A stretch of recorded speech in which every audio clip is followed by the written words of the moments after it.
What is up, family? We have another Patreon request. We got somebody new here I don't think I've ever seen before. This might not actually... Yeah, okay. Top 11 dumbasses in distress. This could be good.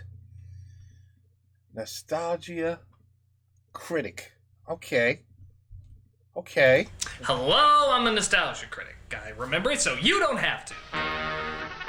We're all familiar with the term damsel in distress, the helpless female who always has to be rescued by the male, and in return turns herself into the reward. It's a cliche as old as time itself.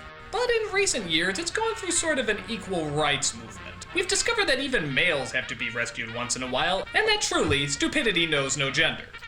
But god damn it, do they have to be so obnoxious? The cliche is bad enough, but when a character clearly shows that he or she can take care of themselves, it just pisses you off when you're the one who has to save them in the end. Or on top of that, if they're just annoying as hell to begin with. Now, I'm not talking about all repeat hostages. For example, April O'Neil got captured all the time, but she was also funny, clever, and had a very likable personality. Indiana Jones's father got captured a lot, but again, he was a lot of fun to have an adventure with. These are the people you want to smack in the face every time they get in trouble. They're the obnoxious little pawns whose only purpose is to be rescued, to the point where you just want to say, you know what, let the train hit them. And I'm here to count down the top 11 of them here today. Why top 11? Because I like to go one step beyond. So, sit back and enjoy the top 11 dumbasses in distress.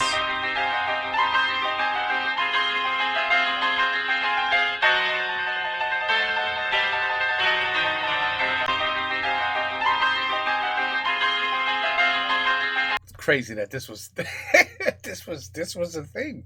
This was a thing back then. Number 11. Number 11. Mary Jane Watson. Now I'm going mainly Spider-Man. by the movies with this, though I did hear she gets kidnapped a lot in the comics and the cartoon. Yeah, she's nice and all, but it's pretty clear she's just there to be the person Peter saves. I mean, let's do a quick count of how many times Peter saves her. 6 times. That's 6 times in 3 movies. Some would say 1 is enough, but 6?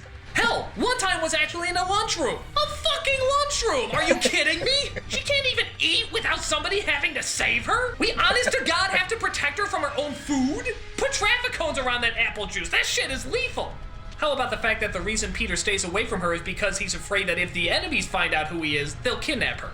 Well, she found out in the second film that she was already in peril 5 times before that point. Hell, after she got together with him, she was only kidnapped once. So I guess in a way, that's sort of an improvement. It's an improvement, The only film yes. where she actually starts to become a 3-dimensional character is in the third one. But even then, ironically, people say there was a little too much of her. And that most of the time, it was just her bawling out Peter anyway. Oh, don't worry though, she'll be hanging out of a building in a few seconds. I love Kristen Dunst, but man, Mary Jane is a Mary Payne. Some dream, huh?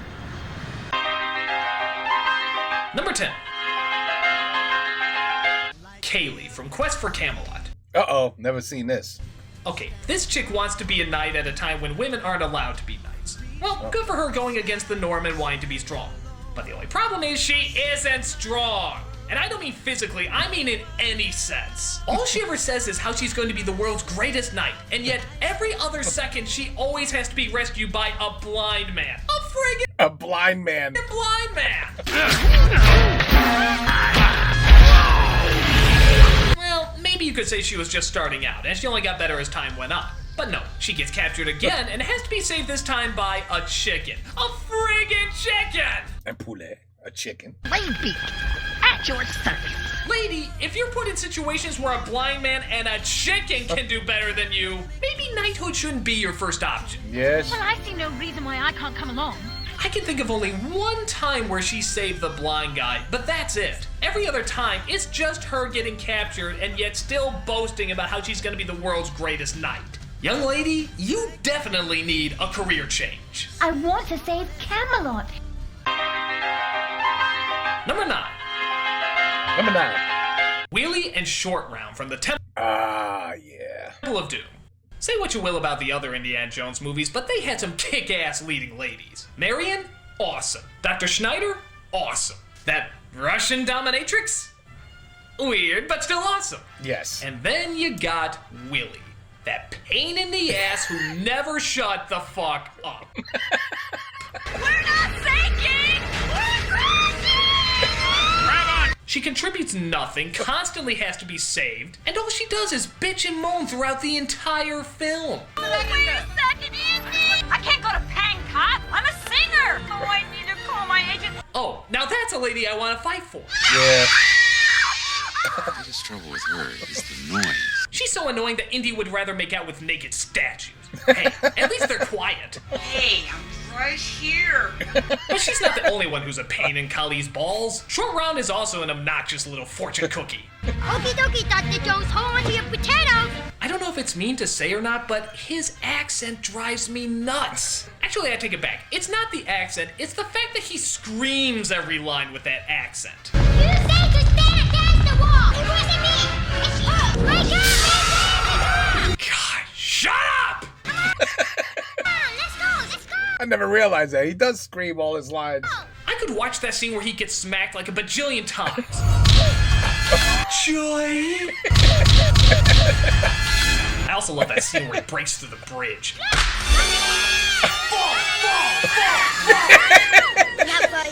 To his credit, he does help Indiana Jones out once in a while, and I guess it is pretty cool that he can drive a friggin' car. But most of the time, he's just being rescued from the bad guys. This is when Indiana Jones was good, man. These were good movies. And screaming all the way. Indy, if you honestly think these two are worth dying for, they ain't. Trust me when I say your Willie is not worth saving when she acts like, well, your Willie. You know nuts. He's crazy. Number 8. Robin. Oh, Robin, of course. Guy, of course. I agree. He needs to be in this list. Just about every variation of this character has him as the whining little decoy. I mean, just look at what he's wearing. Batman is dressed in black so he can blend into the shadows. He wears the mask so he can strike fear into the heart of his enemies. Robin just looks like a bullseye. He seems to just scream, "Hit me!" Everybody knows it and everybody makes fun of it. Even Tiny Toons. Someone I can train. Someone who can wear a bright red uniform and draw all the fire, attention. So what do you say, decoy, to take hostage? I think there's little point in discussing retirement benefits. It was pretty annoying in the animated Looney Tunes was great. series too. He just seemed like that dweeb that was gonna try and represent the younger, hip crowd. No problemo, Batman. I mean, right there, it's like, don't ever say that again, please. Yeah, remember how many times you said that growing up? Don't look at me. I flunked Greek mythology, remember? Surprisingly, the character was a little more badass when they switched him to the younger kid. But even then, he had his fair share of hostage situations too. Actually, Robin was one of the few things that the movie Batman Forever did okay. They did make us feel the pain that he was going through, and shockingly even managed to turn that bullfighter cape into a pretty cool costume. It's the Yes. only time Robin actually sort of looked classy. But even in that movie, by the end, he had to be rescued 1, 2, 3 times in the entire third act. And of course, do we even need to discuss Batman and Robin? Yeah. How'd his dialogue go again?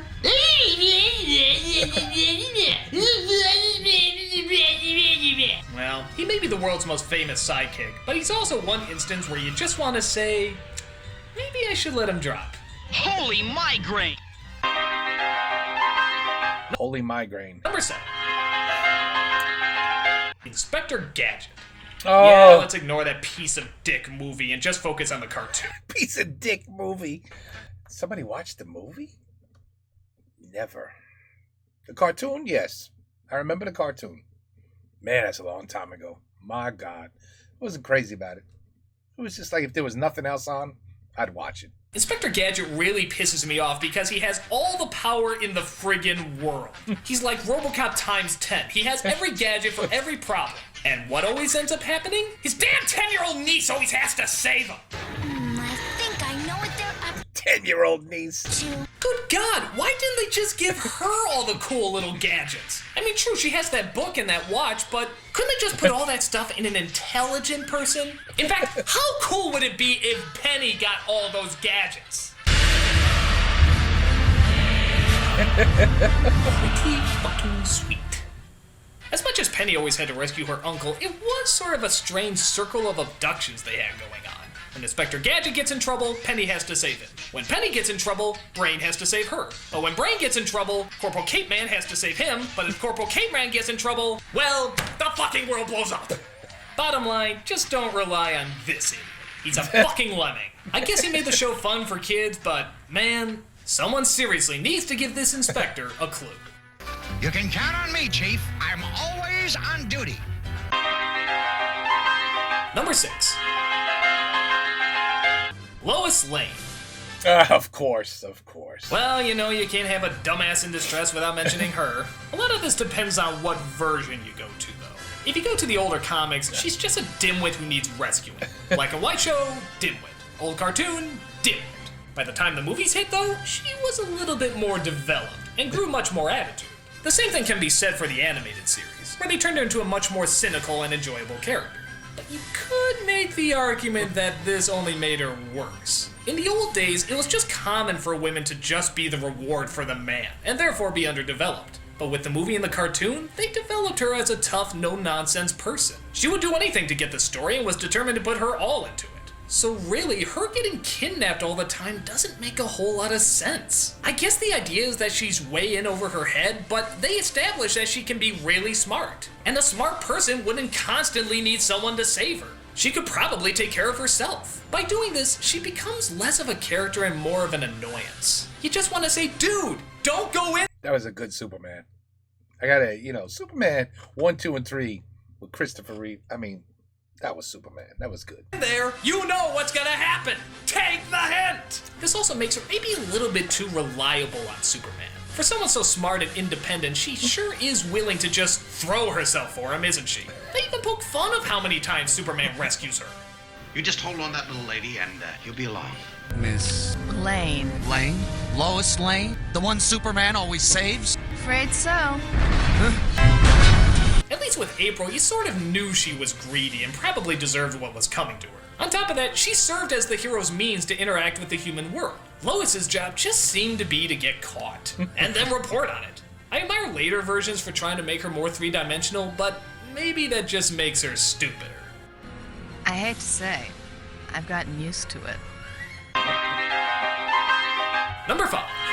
Can't disagree with any of these so far. Jubilee. Never watched this. She's very similar to Robin in that she was supposed to represent the younger crowd who watched the story, and for a while, she did. In the first few episodes, she actually does have some real good lines. Get down!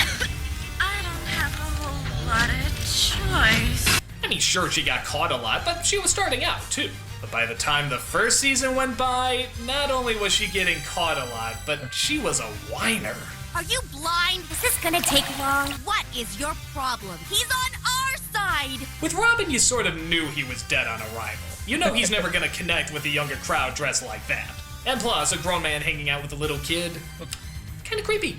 But Jubilee, despite also having a weird wardrobe, had a better chance of connecting because she was part of a group. And on top of that, it was a group of rebels, which every kid loves and relates to. So that's why it really sucks that she became such a third wheel. We wanted to feel like that kid who was part of the team, but she mostly just complained until somebody would come along and save her. And we didn't want that representing us. We wanted to fight right alongside them, not be saved all the time. I don't recall her being too much better in the comics, but at least she did have a few more I guess this was popular if it's in the comics as well, but I have no idea. kick-ass scenes. In the show, however, her power is about as effective as... A spriggy! Yeah. What else can you say but... Does a mall baby chili fries? that. That made perfect sense. Number 4. Scrappy Doo. Oh, yeah. I never liked Scrappy. It's annoying. Oh my god, I hate this little turd. This was Scooby-Doo's, I don't know, nephew, cousin, weekend son, I have no idea. But he was annoying as hell. He would always act tough and rush into situations thinking he could save the day. But of course, he's the size of an 8-ball. So physical violence is probably not gonna help you here. Let me at him! Let me at him! I'd be like, go ahead. Go ahead. Naturally, Shaggy and Scooby had to go in and rescue him every time he'd throw himself into peril. Yeah, you're making these guys look brave. Come on, Uncle Scooby. Da-da-da-da-da-da. His voice was annoying, the character was annoying, the fact that he never shuts up was annoying. God, he was annoying! Oh, and did I forget to mention his annoying catchphrase? Da-da-da-da-da.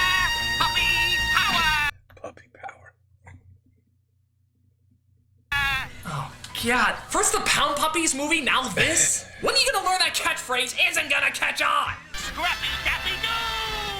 If I ever see a dog like him crossing the street, I'm stepping on the gas. Because the sooner I can eradicate this little bitch from being anybody else's problem, the better. I'm Scrappy Doo!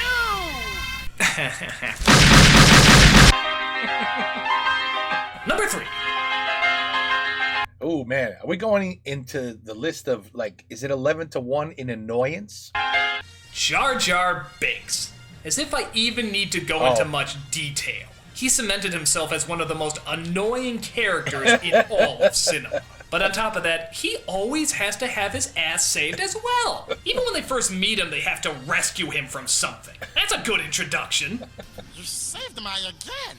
What's this? A local.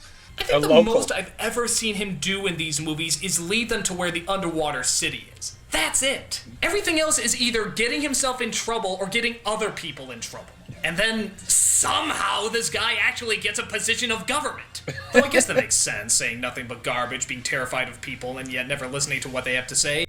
Yes, you said it, brother. Yeah, that adds up. Yep. I guess I'll point out what everyone else has as well. If Jar Jar was never put in power, then the Emperor never would have made his clone army, and everything wouldn't have gone to shit. So, yeah, everything that goes wrong in the following movies, you can totally blame on Jar Jar.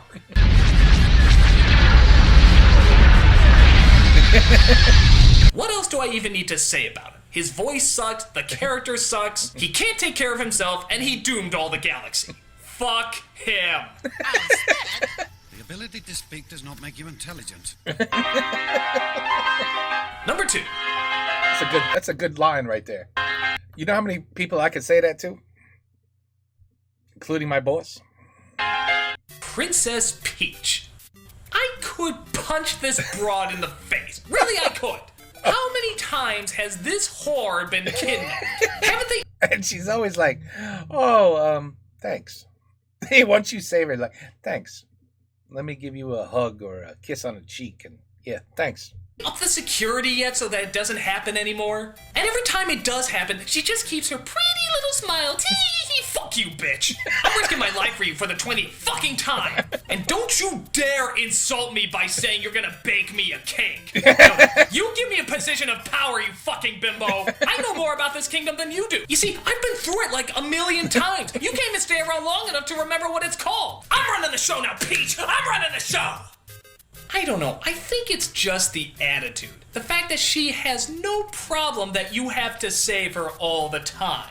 It just never seems to faze her. She never seems to feel bad. It's like Donkey Kong. He always had to save her ass. In fact, listen to this note that they have in the Mario Brothers Wii game. Dear Mario, because of my most recent kidnapping. Recent kidnapping? What is this, just another day at the store for you? It doesn't even faze you anymore. You go out there and risk your life, whore. It ain't easy. The other thing that annoys me is just that she never does anything. She just smiles and gets caught.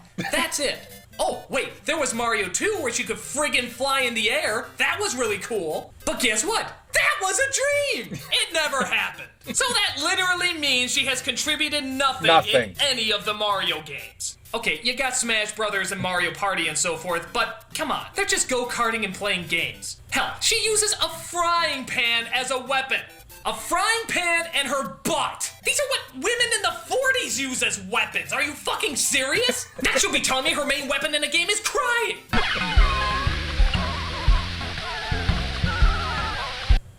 I hate you. I never played that one. Princess Peach. If you still want to save her after all this, well, you'll have plenty of opportunities. Now I know what you're thinking. How can I possibly top Princess Peach? All right, here we go. Let me think about this one.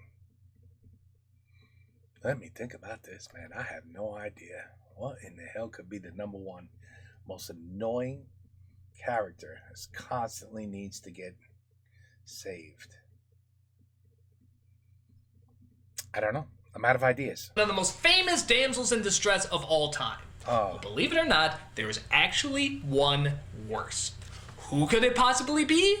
Let's take a look. And the absolute biggest dumbass in distress is Bella from Twilight. This has to be the most selfish, male-dependent, uncaring, manipulative, self-centered, pretentious, idiotic, whining little bitch bag you will ever see Bitch bag. in your entire life. And honestly, that wouldn't be too bad a character. That'd be very, very interesting if it was intentional. But it's not. Bella is supposed to represent the everyday teenage girl. If that's the case, then the story really got mixed up who the blood-sucking monster is. She thinks she's tortured even though really she has no problems. She gets a crush on a boy and decides she wants to marry him, even though she's not even out of high school yet. She wants to be turned into a vampire, which everyone has said is throwing her life away. But of course, at the enlightening age of 17, she already knows exactly what she wants. Aren't you glad you followed through with every bright idea you had at 17? Thank God I did. Oof. Aren't you glad you totally committed to something that you knew you could never make a mistake on at that age? Thank God I never had that issue. Oh yeah, 17! I was an angel at 17. Never did nothing wrong. Nobody ever fucks up at that age! See? The guy's right. The boyfriend tries to leave her so that he can save her, but she constantly keeps throwing herself off cliffs and putting herself in danger just so he can notice her. Good fucking God. That's right, girls. If your boyfriend leaves you, do exactly this. I assure you it won't backfire in the least. Sure, you might be dead, but that'll teach him. She then gets another boy involved who actually seems supportive and attentive, but she dumps him because the other guy looks at her weird. And by God, how can she turn down a guy with no personality that just looks at her weird? Again, one of those brilliant choices you make at 17. So now a whole war is going on, all because of her. And everyone is going out of their way to try and protect her, and she's simply like, yeah, that's cool.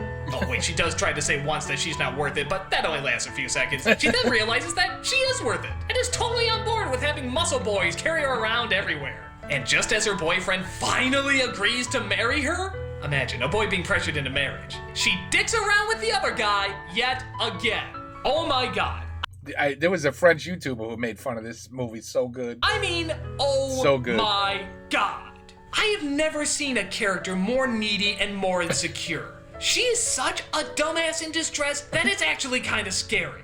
She is a scary character. In another dimension, maybe she could have been a great Shakespeare villain. This really complex, developed psychotic mind. But as the common, everyday, relatable girl that we're all supposed to identify with, she is, and always shall be, the biggest dumbass in distress. Congratulations.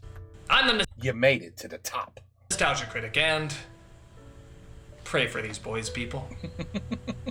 Pray for them.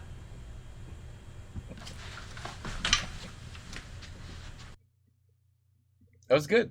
That was good. Never seen this guy before. Well done. Well said.